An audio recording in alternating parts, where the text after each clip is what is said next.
House Chair of the Portuguese American Legislative Caucus, Honorable Massachusetts Senators and House Representatives, Consul General of Portugal in Boston, José Rui Caroço, Vice Consul of Portugal in Providence, Márcio Souza, Pedro Carneiro, Councils of the Portuguese communities, João Pacheco and Paulo Martins, elected officials, city councillors, Chief of the New Bedford Police Department, Chief Cordero, members of the Portuguese American organizations, dear honorees, ladies and gentlemen, dear friends. First of all, good morning, bom dia. It's indeed a great honor to be here today with all of you to celebrate this 33rd Heritage Day of Portugal. My very first remarks go naturally to thank the Portuguese American Legislative Caucus for this invitation. I'm deeply honored by the distinction and thankful to you for this meaningful recognition. I've had the privilege to work with all the members of this caucus in the last 4 years, and I was a witness of their true and sincere commitment to the promotion of the relations between Massachusetts and Portugal, working with the Portuguese authorities at different levels and some major organizations here and also in Portugal, like FLAT and others. You all managed to strengthen the ties between our two countries in a time when friendly, allied nations must stand united. Also, allow me on this occasion to extend a word of recognition to my colleagues, Consul General José Rui Caroço and Vice Consul Márcio Souza. We enjoy a rather unusual proximity in terms of how close the offices we run are from each other, thus making us practically neighbors. The sizes and the vitality of the communities we serve justify it. And I'm glad it played out like that. It has been a pleasure to work with you as a true team, joining efforts, sharing ideas, making the Portuguese consular network in New England stronger and more efficient. Ladies and gentlemen, we are here today celebrating the 33rd Heritage Day of Portugal in this beautiful house, if you look around. It's a house that encapsulates so much of the American spirit, enriched by history and political tradition. The state of Massachusetts is pivotal when telling the story of America. To the Portuguese in the United States of America, you know, it all started here, in the shores of New England a long time ago. The Portuguese, mostly from the islands of the Azores, came, worked, and significantly helped shape this great region when it soon became one of the richest in the country. The Portuguese community also gave their sweat, hard labor, during the period when the textile industry dominated the region. And we are all proud to say that we have a beautiful whaling museum right down in New Bedford that tells this very own story. But let me be clear and emphasize that the Portuguese contribution to the building of this great and strong American nation is not confined to whaling and fishing and textiles, but spans through all sectors of the society.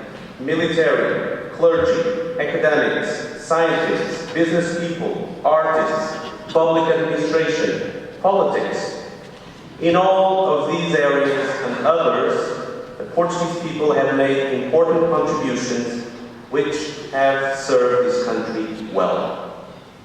Like President George Bush mentioned in February 1991, he said, "The history of America would not be the same were it not for the contributions of the intrepid Portuguese people."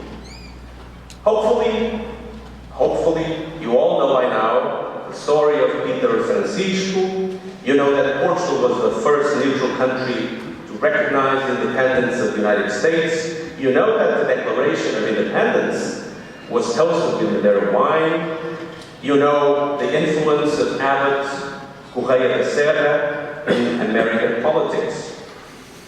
By the end of the 18th century, allow me to go a little bit back in history, the bilateral diplomatic ties between the two countries were strong. Even before an ambassador was sent to Lisbon in February 1791, the United States had sent a consul to Madeira. In 1790, it was the second appointment of a U.S. consular officer under the Constitution of the United States. And 5 years later, in 1795, President George Washington appointed the first official U.S. consul to the Azores, at the time when Thomas Jefferson was the Secretary of State. The U.S. have had representatives in the Azores ever since, and the U.S. consulate in Ponta Delgada is the oldest continuously operating U.S. consulate in the entire world. Interesting to note that even before the establishment of formal diplomatic ties, Portugal extended to American shipping the protection of its navy against enemies who were a major threat to U.S. commerce. And soon after diplomatic ties were established, our two countries developed active trade and commercial relations. With seafaring traditions strong in both countries, the Azores played a key role in facilitating trade and commerce. And since that time, mutual beneficial ties between the United States and Portugal have grown and prospered. Ladies and gentlemen, to celebrate the 10th of June in a few days, the Day of Portugal, Camões and the Portuguese communities, is to celebrate the most symbolic days to all Portuguese citizens. And to celebrate the 10th of June here, outside Portugal, with the Portuguese communities abroad, is even more special. It is the Day of Portugal, as you know, a country with nearly 900 years of history. 900 years of history. An old, but I would say a proud country. A country that is modern, but celebrates its historical traditions. It is the Day of Camões, the poet that represents a secular culture and language, yet dynamic and constantly evolving, shared by more than 300 million people around the world. And it is the Day of the Portuguese communities, on which many Portuguese citizens, like you, from the mainland, Azores and Madeira, who are living abroad, are celebrating. Part of this community, right here in New England, left Portugal at a very early age to come to the United States. Another part of it was born here to immigrant families. It's a community, I saw it in the last 4 years, that respects America, defends it, pledges allegiance to its flag, and abides by its rules. A community, nonetheless, that, generally speaking, didn't lose its connection to Portugal, its emotional connection to Portugal. A community that celebrates and nourishes the strong link that avows Portugal in the United States of America in a most positive manner. This is a community that has contributed wholeheartedly to the prestige and image of Portugal. Let me quote former Massachusetts Governor Deval Patrick, who rightly proclaimed in June 2011, and he said, people of Portuguese heritage continue to be a vital part of the Commonwealth's rich diversity by contributing significantly to all aspects of daily life, including education, medicine, commerce, agriculture, communication, public service, and high technology.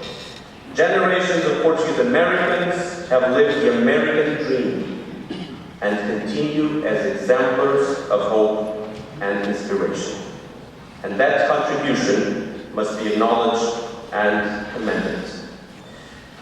Ladies and gentlemen, dear friends, since I took office as Consul of Portugal in Bedford back in 2013, it has been an honor to me to fulfill this position in this extraordinary community that I came to find in this region.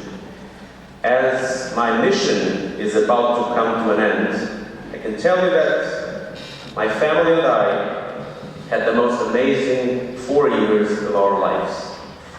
My wife Margarida, my 3 kids, Madalena, Martin Miguel, myself, we have this experience and this part of the United States in our hearts. The friends we made, the beautiful scenery we saw in our trips, the work carried out, all that we take in our hearts. And it was comforting to see my kids grow in a region with such a great family-friendly environment, with excellent schools, making American friends, playing soccer, scoring goals, celebrating, developing bilingual skills, and calling America their second home.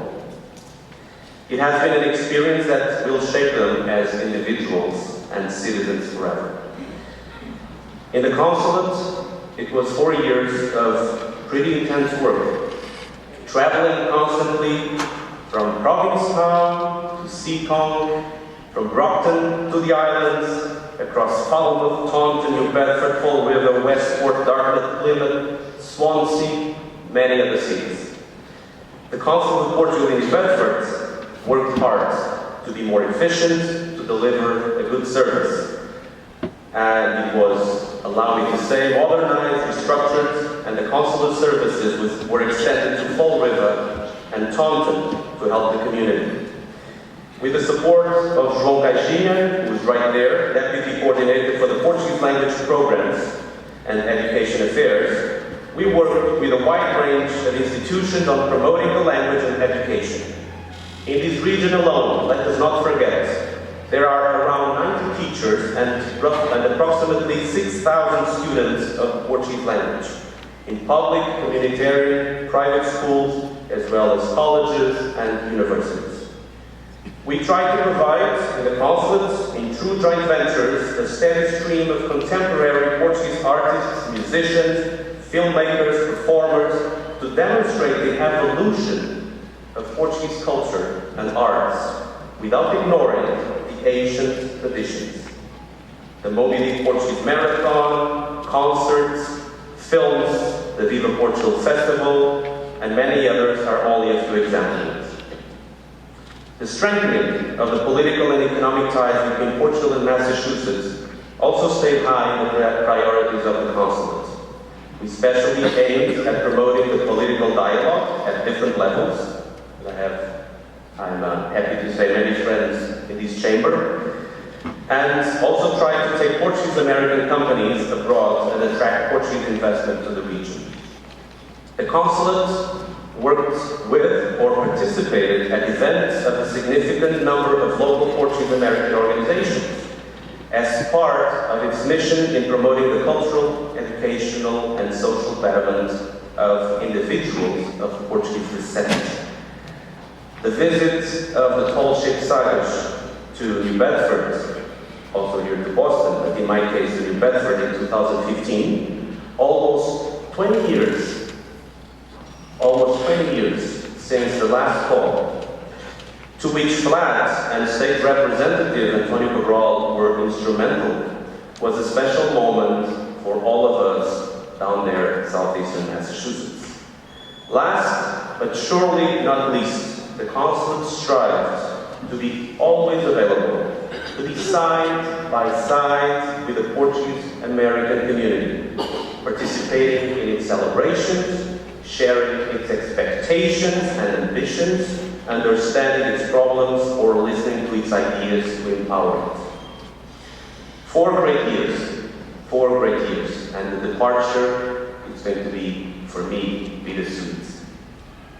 Ladies and gentlemen, to conclude, I know that many of you cherish your Portuguese heritage and agree that we must continue to work together to support and foster the success of all Portuguese Americans in Massachusetts. Events like today's, in this prestigious building, when Portuguese American citizens from all areas of the Commonwealth will be honored with a special medal for their hard work and efforts on behalf of the Portuguese communities are fundamental to keep this flame burning. So let me then, on this solemn occasion, to congratulate you all in this chamber. The Heritage Day of Portugal is a day when we pay tribute to all of you. It is a day when we say that you are also a part of Portugal. Thank you very much. Muitos parabéns. Muito obrigado pela vossa atenção. Obrigado.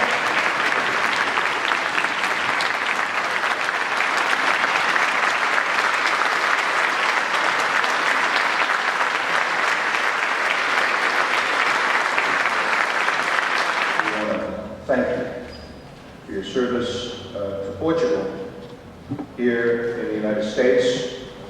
We want to thank you to your service to the Portuguese American community here in Massachusetts. Congratulations to you.